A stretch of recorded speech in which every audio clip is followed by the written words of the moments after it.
Golden Ball, Ballon d'Or in a row. 2 other records broken in 2012 when it comes to spending. With us to talk about it from London, attorney Daniel G., whose blog on football and the law is at danielg.com. Also with us, Dan Levy, our own sports editor. Farid Derbal, player-coach of the old boys side of FC Issy-les-Moulineaux, the local club in this very Paris suburb here. And Jérôme Pugmire, AP sports writer. Welcome back to all of you. Before the break, we were beginning to talk about financial fair play. Remind us again, Daniel, what is financial fair play?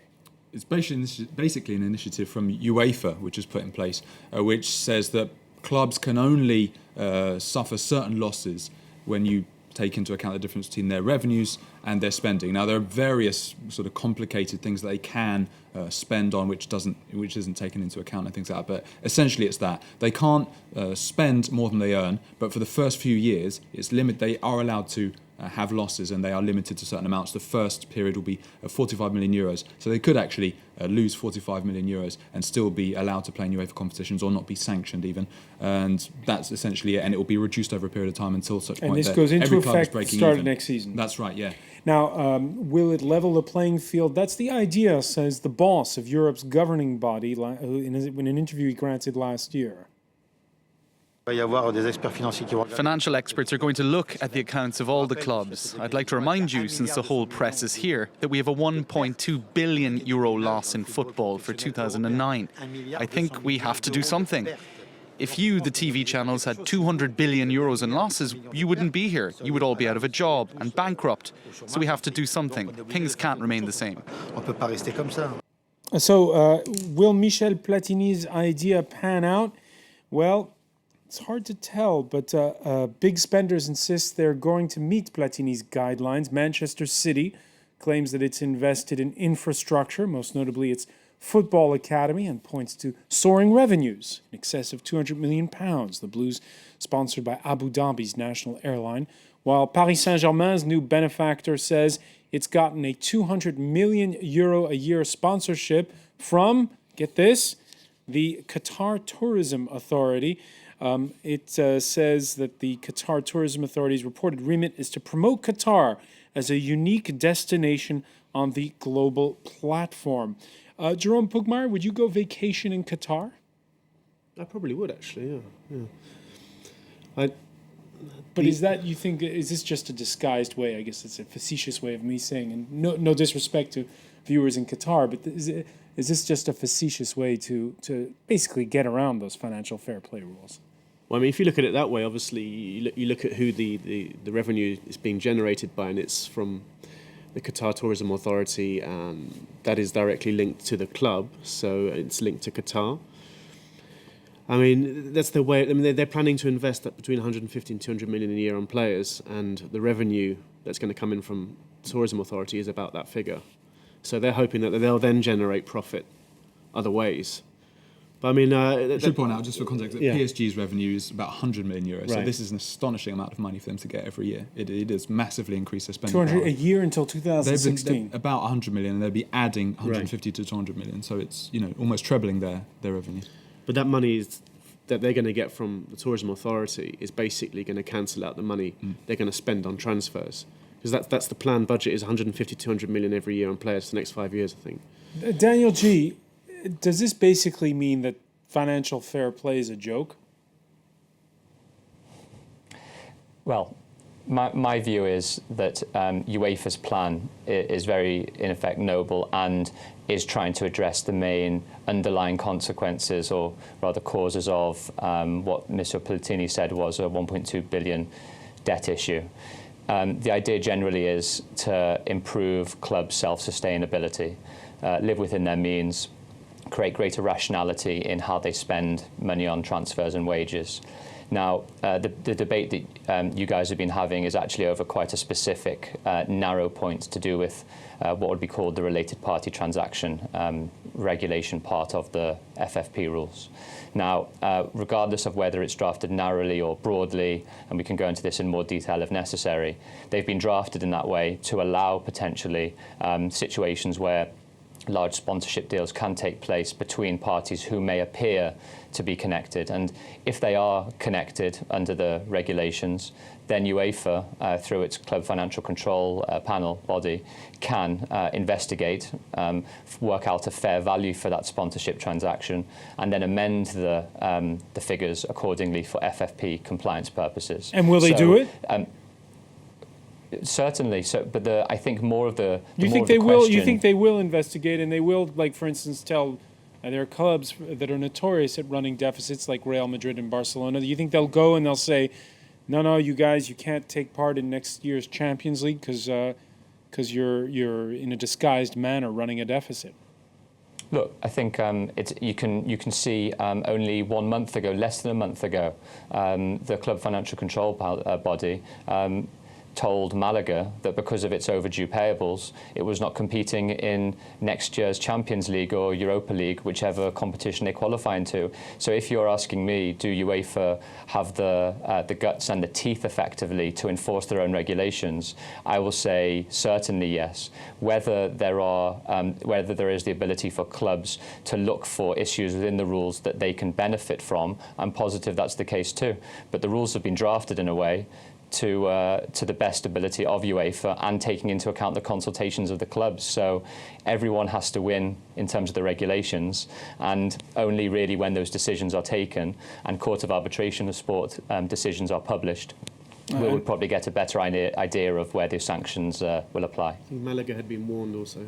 Malaga had been warned, and Malaga is not Real Madrid or Barcelona. That's No, what I was going it's to easier to say. punish Malaga than They Real did, Madrid. yeah, they do that because it's Malaga. Yeah. I don't know if they're going to do that with Barcelona Well, if next they did year that or with with Barcelona, Manchester Real United. Madrid, It remains to be seen if it will happen with Malaga as well. I mean, it's one season in the next 4. Will it actually be enforced? Will there be appeals? I mean, I think Daniel's right that, UEFA will investigate things and will decide on whether there's fair value or not. And I think the PSG example will be a brilliant test case for that.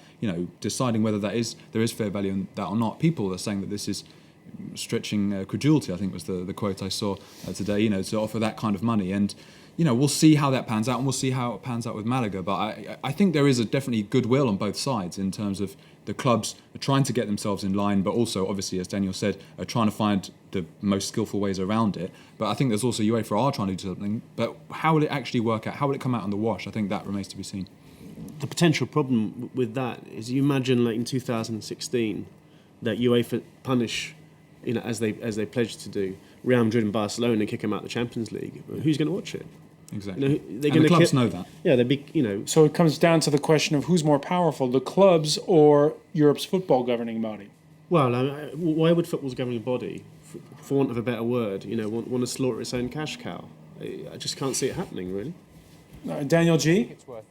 I think it's worthwhile pointing out as well that for any club breaching the financial fair play rules now or in the years ahead with break even, the sanction of expulsion is only one of a number of sanctions available. And I think that expulsion will only take place in the harshest and most severe of circumstances. So it is much more likely, I think, for clubs that are making losses which are outside of what Dan was explaining was a €45 million loss, will have withdrawal of prize money, points deduction, players not being able to be registered, et cetera, rather than the absolute nuclear option, which is expulsion. So I think we're only really talking about proportionate sanctions for proportionate losses, and it's that point which is the crucial point. And there is also a line, I believe, quite near the end. I mean, Daniel would know the documents far better than me, rather. But there is a line basically at the end which says, and also if all else fails, UEFA will make a kind of informed decision. If they're sort of trying to make an effort in the right direction, we will allow it. So there is kind of a big scope for UEFA to sort of put something together and make everybody happy. All right, Daniel G sees the glass half full. You see it half empty, it seems. On Twitter, a bit of an argument going on between regular panelist Craig Capitas and our own Oliver Farry. Craig saying team owners need to rid themselves of FIFA plutocrats, create a real league, and establish a salary cap a la National Football League in America, in the NFL.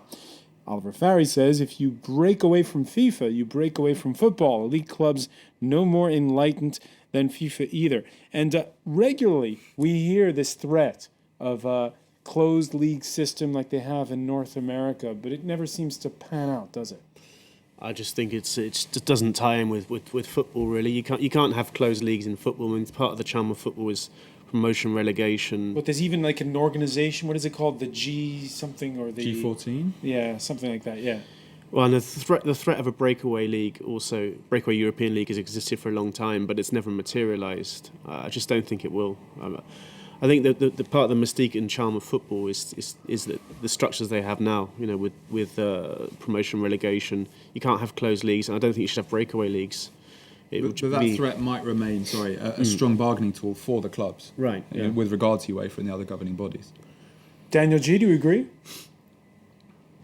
Look, I think it's a very tricky one again. I think you only see recently the Premier League debating about whether some type of soft or hard salary cap should be implemented for the next couple of seasons, linked into the broadcasting deal where significant sums are going to be brought in. Clubs effectively don't want to be loss-making, and if a salary cap is some way to go in order to bridge that gap, then that's one thing. From a football fan perspective, I'm totally against closed leagues, simply because the aspirations of certain clubs in order to get to the Premier League would just be completely diminished. And I've got friends who are Bournemouth fans who are in League One, the two below, and if they don't have the at least possibility to be able to get higher up in the tables and up to the Premier League by chance, then the aspiration of being able to compete against the top clubs apart from cup competitions completely expires.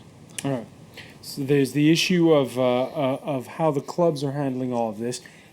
There's one aspect of this we haven't really broached too carefully. It's how the players are handling all this, and the money. Well, it's huge compared to what it once was, and it sometimes seems to go to players' heads. 22-year-old Mario Balotelli, we can show him leaving training. This was spotted by Daniel in a camouflage colored Bentley. He not only spends it, his lifestyle makes him sometimes, well, a little hard to handle by his coach Roberto Mancini. There you see that Bentley of the Italian star. Mancini's got his hand full, it seems, with Balotelli. If you want to remain inconspicuous, you have to go out and camouflage. It's a broadly used military tactic, I'm sure. I don't see why we have to pick on Mario Balotelli for camouflaging his car. No, obviously, they have a fire relationship, these two, and Balotelli's become a bit of a symbol for the kind of excesses of quite wild football players. But we do pick on him a little bit, I think, in the media. But football players are brought up in a completely, to a large extent, different world from most people now. The top players from the age of about 9, 10, 11 are being told they're amazing, are being told that they're going to go to the top, that they'll be millionaires. They already have hangers-on at those kind of ages. They have groupies, they have people around them, they have agents trying to make money off them. And I think, I don't want to sort of, play the tiny violin for these millionaire players that everybody is so keen to slaughter, but they are brought up in a pretty tough environment. As Jerome was saying, their careers can come to an end. There are so many players who slip through the net, and I guess the point I'm trying to make is it's not surprising that so many of them end up living certain lifestyles or being paranoid or being kind of cut off from the public. Farid Derbal, by the way, Mancini doesn't just have his hands full, it seems, with Balotelli. French striker Sami Nasri is also giving him a hard time. He got red carded over the Christmas break when he headbutted Norwich's Sébastien Bassong. Nasri, who's often had run-ins, have a lot of French players with this kind of unruly behavior. How do the youth, again at your club, how do they react to the antics of these players, of these as Dan Levy calls them, these stars? Yeah, well, the thing is they give a bad image. It's not the first time that French players give bad image of soccer. They already did that 2 years ago in South Africa. At the World Cup. At the World Cup, they got banished from the national team for a while. Now they come back and they do. I don't think they seem not to have learned from their mistakes. But what are the kids saying? Do they want to grow up to be footballers when they see this, or they just think, "Oh, great, you make a lot of money"? And yeah, I think that they're more do they thinking about the admire money. this lifestyle? Yeah, they do. Yeah. And what is that doing for football? Well, it's not what it's doing for football. It's more what is it doing for them?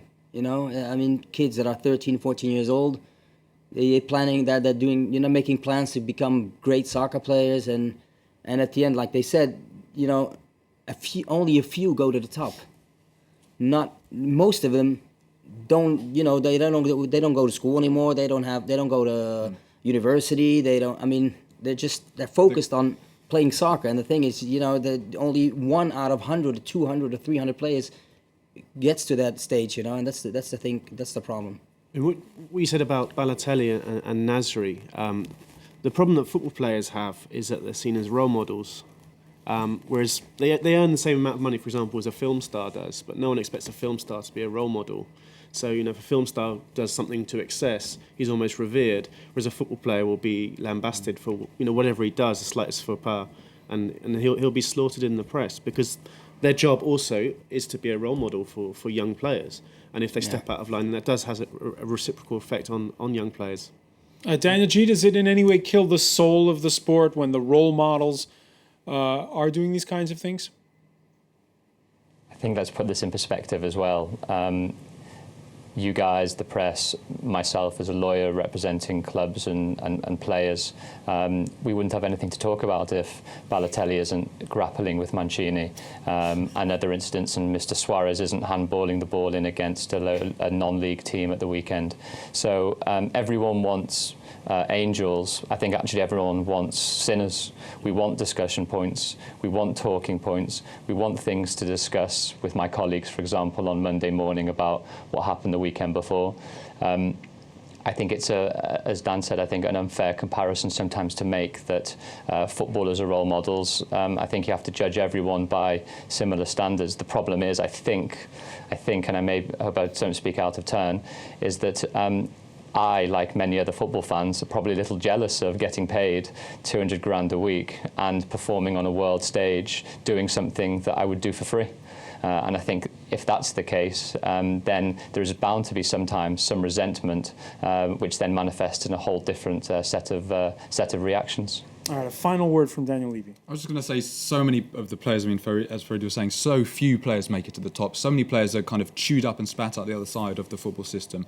And I think one thing perhaps that would be a nice circularity to this conversation would be to discuss the fact that so much of that money that's at the top of the game doesn't ever really trickle down to those players who don't make it, to the youngsters who don't make it through, to perhaps educating players who are not going to be able to make a living out of the game, or a very, very lucrative living. And I think that perhaps is something that could hopefully be corrected by. All right, and there's something to be said for playing it for the love of the sport, which I know is what Farid Darbal is going to do later, because you have training. So we're going to have to leave it there. I want to thank you for joining us, Daniel Levy, and Jerome Pugmeier, who might be a signing for you. We'll negotiate the transfer fee. He's only 39 years old. We'll negotiate the transfer fee with Daniel G in London. Thank you for being with us, and thank you for joining us here in the France 24 debate.